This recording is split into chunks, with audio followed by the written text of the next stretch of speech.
그래서 여백을 여러분들이 이제 중간에 바꾸고자 할 때는 어디 들어가냐면 이제 그 창이 안 뜨거든요.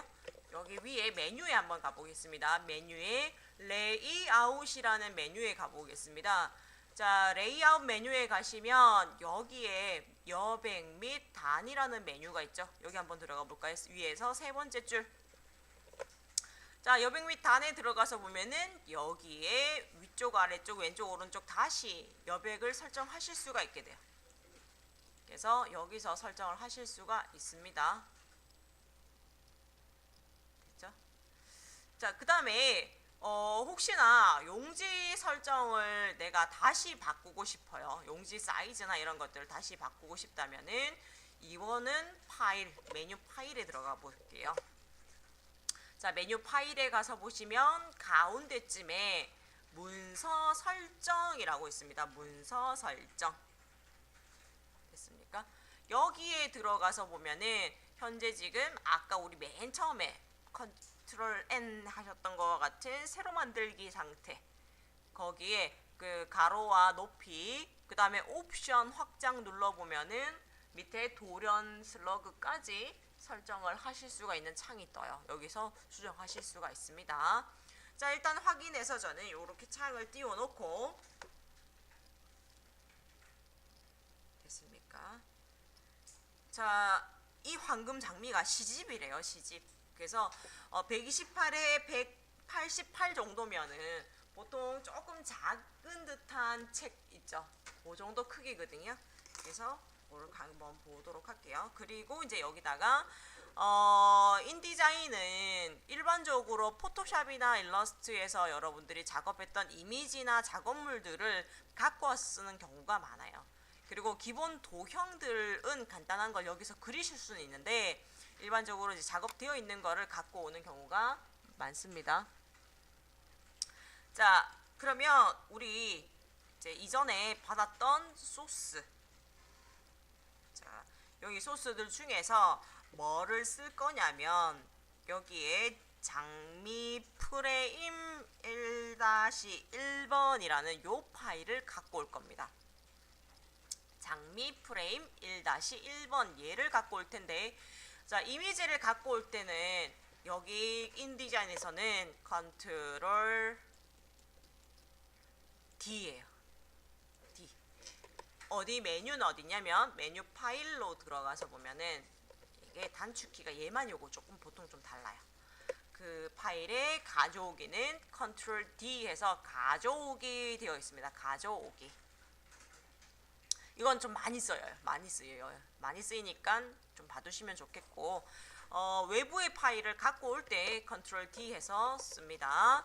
자, 컨트롤 D 하시게 되면은 가족이라고 창이 뜰 거고, 여러분들이 아까 그 데이터가 있던 곳으로 내려받았던 곳으로 가시면, 자, 여기에 장미 프레임 1-1번이라고 있습니다. 장미 프레임 1-1번. 자, 그 다음에 클릭을 하고 보면은 여기에 가져오기에 옵션들 뭐 여러 가지들이 있는데 이런 거 신경 쓰지 마세요. 지금은 그냥 그대로 열기 하겠습니다. 열기를 하게 되면 어떻게 되냐면 마우스 커서에 그림이 달라붙어 있어요. 이렇게 요 그림이 달라붙어 있고요. 제가 여기다가 그냥 클릭을 해볼 거예요. 그냥 요 여백 지정되어 있는 왼쪽 꼭지점에다가 여기다가 클릭을 이렇게 했어요. 자, 클릭을 했더니 이미지가 이렇게 들어가게 돼요. 자, 클릭을 해서 넣게 되면 실제 내가 작업했던 이미지의 크기대로 보통 들어가요. 되죠? 다시 컨트롤 Z 이전으로 돌리겠습니다. 자, 컨트롤 Z로 이전으로 갔더니 지금 가져오기 상태까지 지금 되어 있죠? 컨트롤 Z 여기 들어갑니다. 컨트롤 Z 계속 가요. 자, 그리고 이번에는 요 여백 끝나는 데서부터 자, 다음에 여백이 끝나는 데까지 요 조금 맞춰갖고 드래그를 하는데, 자, 요렇게 밑에가 모자라요. 약간 맞죠? 우선 요렇게 옆쪽까지 맞춰서 제가 놨어요. 됐습니까? 자, 이렇게 나놓고 나서 그 다음에 볼게요. 이미지 크기를 조절하려고 제가 아래에 있는 바운딩 박스 점을 조절을 했는데 아무 느낌이 안 나요. 다시 볼게요. 화면 약간 올려서 보여드릴게요. 자, 확대해서 보면은 여기 아래쪽에 지금 모자라서 제가 사각형 프레임 도구, 격자 도구, 바운딩 박스를 이렇게 당겨서 늘렸는데도 얘가 아무 느낌이 없어요. 왜 그러냐? 인디자인의 구조를 조금 이제 아셔야 되는데 여기 안에다가 이미지를 더블 클릭을 한번 더 해볼게요. 자, 이미지를 더블 클릭을 하게 되면은 바운딩 박스의 색깔도 약간 갈색으로 바뀌었고요. 그 다음에 이미지가 끝나는 지점에 요렇게 테두리가 여기 바운딩 박스의 조절점이 보이죠. 이 상태에서 제가 이 바운딩 박스의 조절점을 잡고 밑으로 내려볼게요. 그랬더니 이제서 이미지가 늘어나는 거예요. 그러면 구조가 어떻게 되는지 그냥 보일게요. 자, 다시 빈 곳 제가 빠져나간 다음에 그냥 클릭을 하게 되면 프레임이라고 해서 이렇게 프레임이 한 개가 있고요. 요 프레임을 제가 줄여보면 어때요, 느낌이? 클리핑 마스크 시키는 느낌이죠. 요게 사각형 프레임이 따로 하나 더 있고요. 그 다음에 더블 클릭해서 안에 들어가게 되면은 요 개체 이미지를 내 마음대로 이렇게 틀은 따로 하나 있고, 지금 보이죠? 틀은 바깥쪽에 따로 있고 안에 있는 이미지가 따로 놀아요. 이렇게. 그래서 처음에 그 일러스트나 포토샵 이런 걸 하다가 인디자인 갑자기 하게 되면 이거 제일 처음에 되게 막 짜증나요. 왜 이러는데 나는 분명히 여기를 잡았는데 갑자기 이미지 잘려져 있고 보면은 막 이미지 옮기려고 하는데 어떨 때는 이렇게 옮겨지다가 어떨 때는 이미지만 이것만 띡 이러고 옮겨지고 크기 조절을 한다고 했는데 크기 조절은 안 되고 프레임만 잘려서 이렇게 되고 짜증난다 이렇게 하는 경우가 있거든요. 그래서 여기에 기능이 조금 추가된 게 있어요. 자, 여기 프레임에 제가 이렇게 맞춰놨습니다.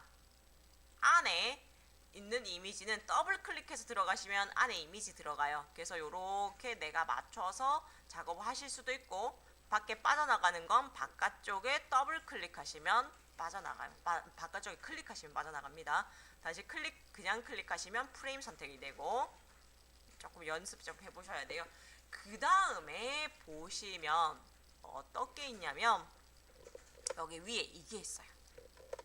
여러분들은 모니터가 조금 넓어서 글자까지 같이 있을 것 같아요. 저는 지금 아이콘이 하나, 둘, 셋, 넷, 5개와 자동 맞춤이라는 이게 있어요.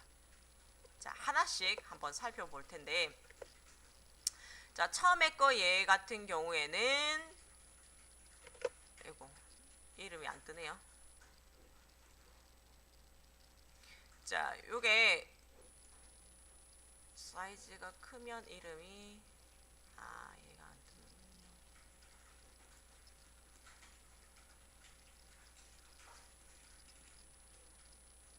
이게 이름이 있는데 요 이름 여기 같은 경우에는 제가 이제 클릭을 해서 보면은 이렇게 됐어요. 전체가 가로에 맞춰요. 다시 볼게요. 원래는 이렇게 제가 일부러 안에 있는 사이즈를 조금 덜 맞춰놨었어요. 맞죠? 가로 세로 안 맞습니다.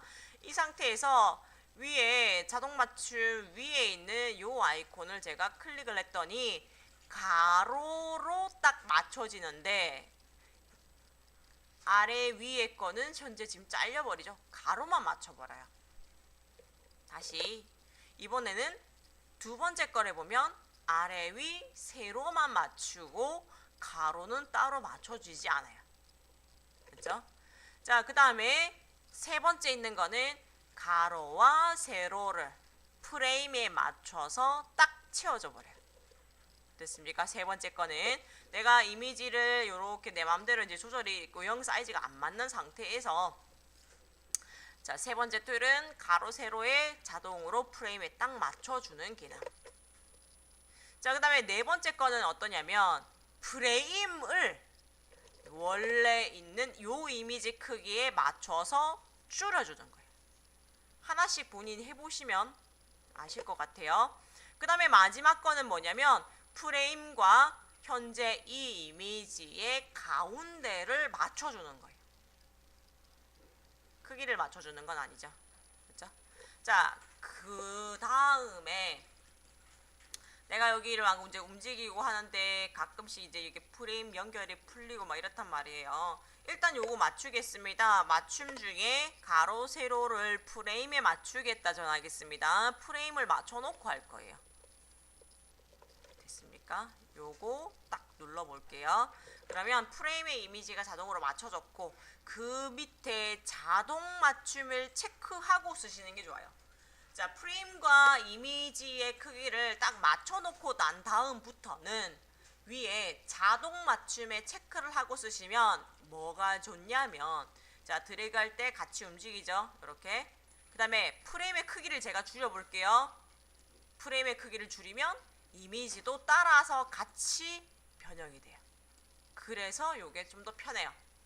CS4에는 이 기능이 없어요. 그래서 일일이 내가 맞춰놓고 다시 또 맞춰야 돼요.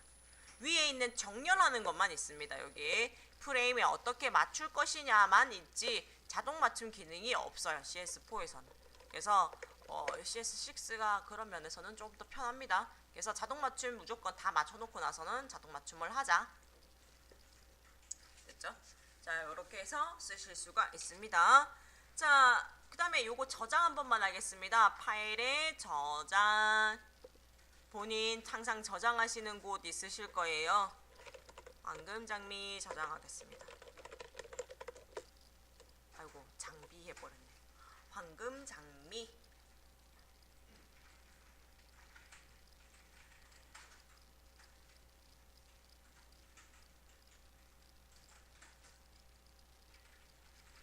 됐어요? 자, 황금 장미라고 이렇게 저장을 하는 것까지는 지금 그렇게 어렵진 않을 것 같아요. 저기 있나요?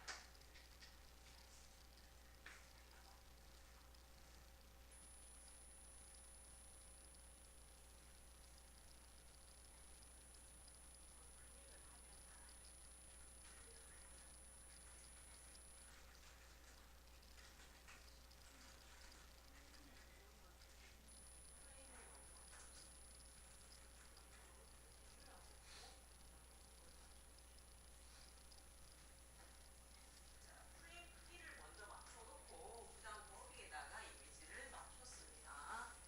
자, 그 다음에 이제 뭐 해야 될까? 안에다가 박스를 겉에다가 박스를 하나 만들까요? 안에다가 먼저 하나 만들고 하네요. 여기는. 자, 박스를 하나 만들어 넣을 건데 안에 넣는 거는 만들어져 있는 이미지를 갖고 하겠습니다.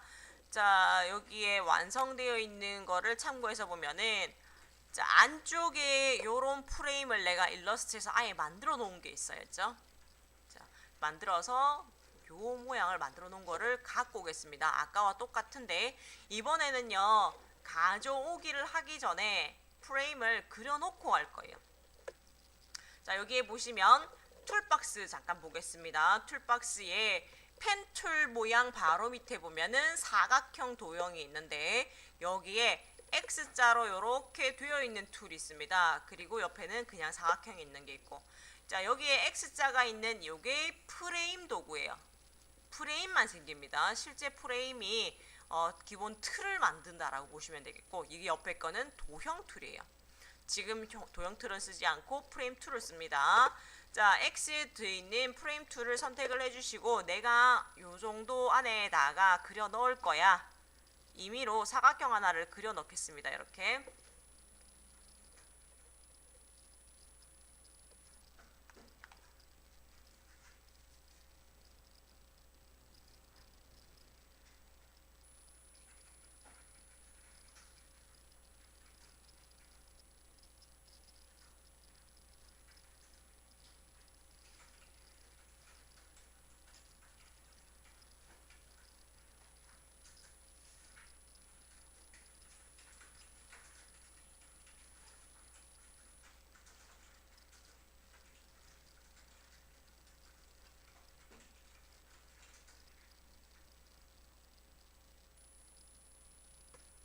그죠? 자, 사각형 프레임 도구로 선택을 해놓고 그 다음에 이제 여기 보시면 선택 툴로 있지 않습니까? 여러분들이 선택 툴은 까만색 화살표가 선택 툴이에요. 까만색 화살표 툴로 자, 내가 아까 그렸던 프레임을 잡으시고 이렇게 움직여 볼 거예요. 이렇게 움직이다 보면은 가로로 제가 움직이다 보니까 갑자기 가운데에 세로선이 이렇게 뭐 하나 생겨요. 그리고 또 가로로 아래 위로 이렇게 움직이다 보면은 옆에도 선이 생길 때가 있죠. 이게 뭐냐면 용지의 가로와 세로가 딱 중심이 될 때 표시가 나게끔 기본되어 있습니다. 프로그램 자체가. 그래서 여기 가로 세로 딱 중심에 맞도록 이렇게 조절하실 수가 있어요. 됐죠? 여기서도 마찬가지 원래 얼라인이라는 정렬 기능 이용해서 전체 그림 정렬도 하실 수가 있고요. 이동 툴로 내가 드래그 살짝 이렇게 해보시면 가로 세로 딱 맞는 지점이 생겨요. 요때 놓으시면은 그냥 가로 세로 딱 맞게도 배치하실 수가 있습니다. 자, 현재 이 프레임은요 실제 선색과 면색은 없어요. 그냥 틀만 있는 상태에서 여기 클릭되어 있습니다. 자, 컨트롤 D 하겠습니다. 가져오기. 자, 컨트롤 D 해서 가져오기를 하는데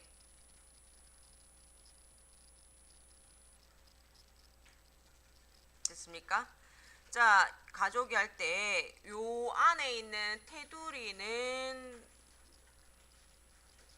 자, 가져오기를 하려고 그랬더니 테두리 틀이 프레임 문양이라고 해서 요거 일러스트 파일이에요. 근데 지금 아직 하지 마세요. 일러스트 파일을 갖고 오면 이렇게 돼버려요. 왜 그러냐면 지금 현재 일러스트에서 파일이 그냥 컨트롤 D로 이렇게 가져오게 되면 이게 뭉개져서 그렇습니다. 그리고 아까 슬쩍 미리 보기 상태에서 보면은 여기 지금 프레임 문양이 보면은 일러스트 파일이 얘 프레임 이게 필요한데 이것만 있는 게 아니고 다른 것들도 지금 있었죠.